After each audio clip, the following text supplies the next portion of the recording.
Mike Mulligan and His Steam Shovel. Story and pictures by Virginia Lee Burton.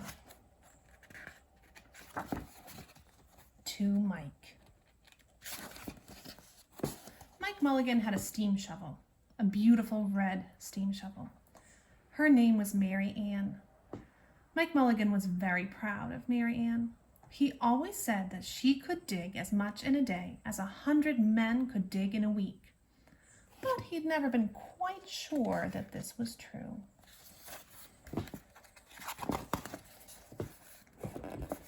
Mike Mulligan and Mary Ann had been digging together for years and years.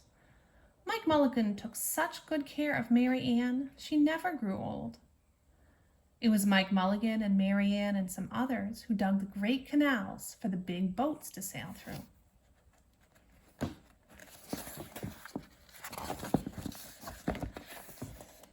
It was Mike Mulligan and Mary Ann and some others who cut through the high mountains so that trains could go through.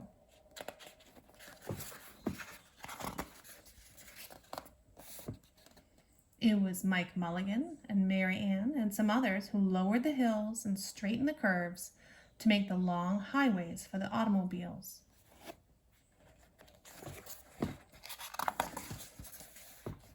It was Mike Mulligan and Mary Ann and some others who smoothed out the ground and filled in the holes to make the landing fields for the airplanes. And it was Mike Mulligan and Mary Ann and some others who dug the deep holes for the cellars of the tall skyscrapers in the big cities. When people used to stop and watch them, Mike Mulligan and Mary Ann used to dig a little faster and a little better. The more people stopped, the faster and better they dug. Some days they would keep as many as 37 trucks busy taking away the dirt they had dug.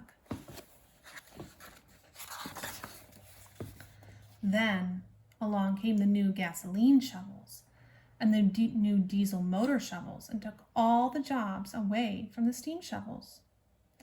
Mike Mulligan and Mary Ann were very sad.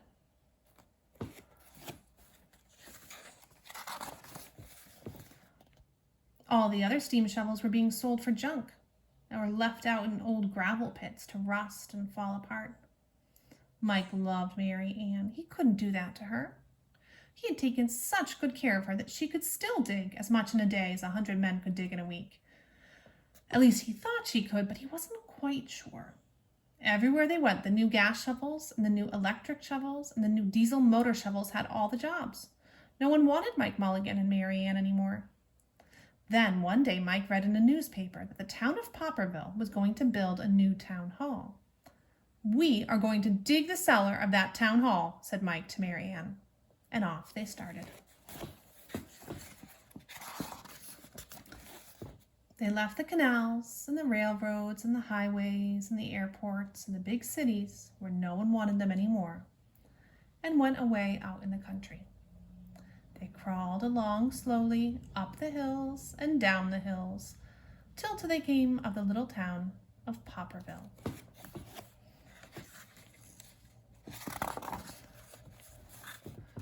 When they got there, they found that the selectmen were just deciding who should dig the cellar for the new town hall.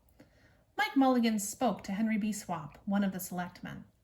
"I heard," he said, "that you are going to build a new town hall. Mary Ann and I will dig the cellar for you in just one day." "What?" said Henry B. Swap. "Dig a cellar in a day? It would take 100 men at least a week to dig the cellar of our new town hall." "Sure," said Mike, "but Mary Ann can dig as much in a day as 100 men can dig in a week," though he had never been quite sure that this was true. Then he added, "If we can't do it, you won't have to pay." Henry B. Swap thought that this would be an easy way to get part of the cellar dug for nothing.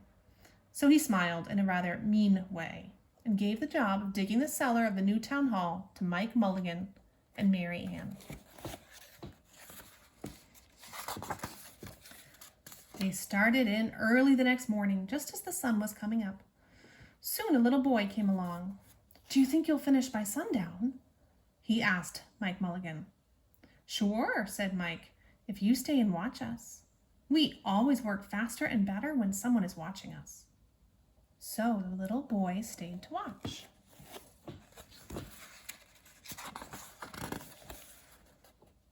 Then Mrs. McGillicuddy, Henry B. Swap, and the town constable came over to see what was happening, and they stayed to watch.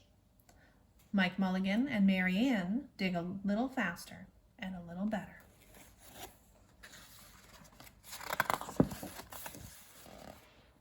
This gave the little boy a good idea. He ran off and told the postman with the morning mail, the telegraph boy on his bicycle, the milkman on his cart and horse, the doctor on his way home, the farmer and his family coming into town for the day, and they all stopped and stayed to watch. That made Mike Mulligan and Mary Ann dig a little faster and a little better. They finished the first corner neat and square, but the sun was getting higher. Clang, clang, clang, the fire department arrived. They had seen the smoke and thought there was a fire. Then the little boy said, "Well, why don't you stay and watch?" So the fire department of Popperville stayed to watch Mike Mulligan and Mary Ann. When they heard the fire engine, the children in the school across the street couldn't keep their eyes on their lessons. The teacher called a long recess, and the whole school came out to watch. That made Mike Mulligan and Mary Ann dig still faster and still better. They finished the second corner neat and square, but the sun was right up in the top of the sky.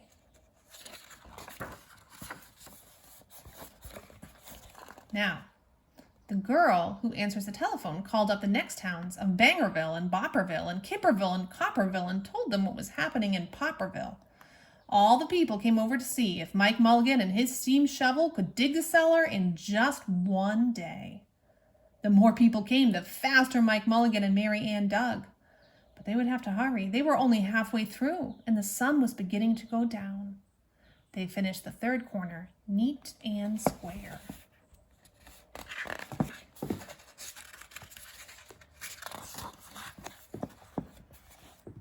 Never had Mike Mulligan and Mary Ann had so many people to watch them.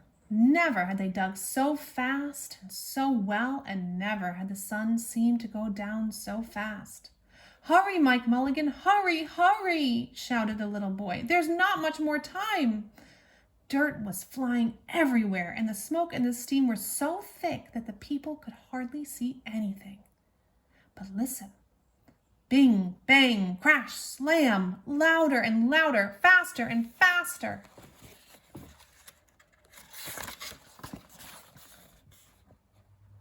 Then suddenly it was quiet.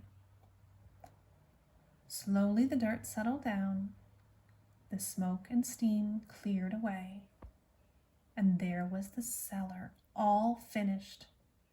4 corners neat and square, 4 walls straight down, and Mike Mulligan and Mary Ann at the bottom, and the sun was just going down behind the hill. "Hooray!" shouted the people. "Hooray for Mike Mulligan and his steam shovel! They have dug the cellar in just one day."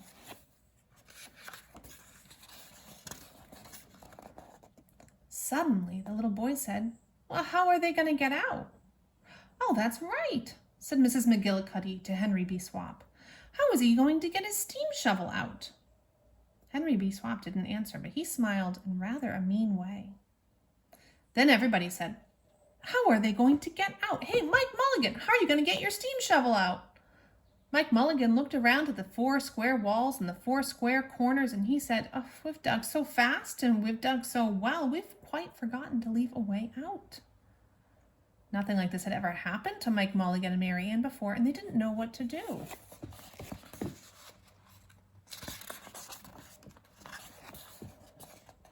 Nothing like this had ever happened before in Popperville. Everybody started talking at once, and everybody had a different idea, and everybody thought that his idea was the best. They talked and they talked, and they argued and they fought till they were worn out, and still no one knew how to get Mike Mulligan and Mary Ann out of the cellar they had dug. Then Henry B. Swap said, "The job isn't finished because Mary Ann isn't out of the cellar, so Mike Mulligan won't get paid." And he smiled again in rather a mean way. Now, the little boy, who had been keeping very quiet, had another good idea. He said, "Well, why couldn't we leave Mary Ann in the cellar and build a new town hall above her? Let her be the furnace for the new town hall, and let Mike Mulligan be the janitor. Then you won't have to buy a new furnace, and you could pay Mike Mulligan for digging the cellar in just one day.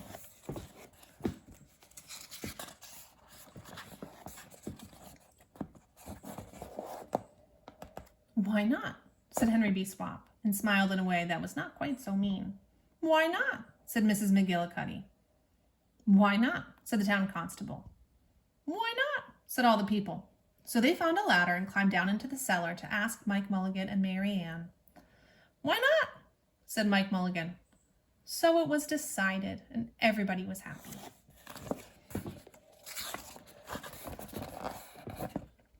They built the new town hall right over Mike Mulligan and Mary Ann.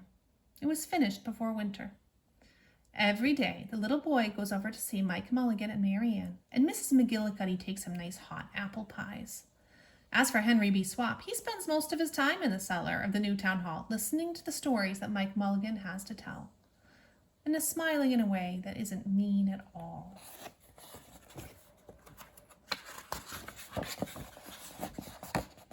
Now, when you go to Popperville, be sure to go down in the cellar of the new town hall. There they'll be Mike Mulligan and Mary Ann, Mike in his rocking chair smoking his pipe, and Mary Ann beside him, warming up the meetings in the new town hall.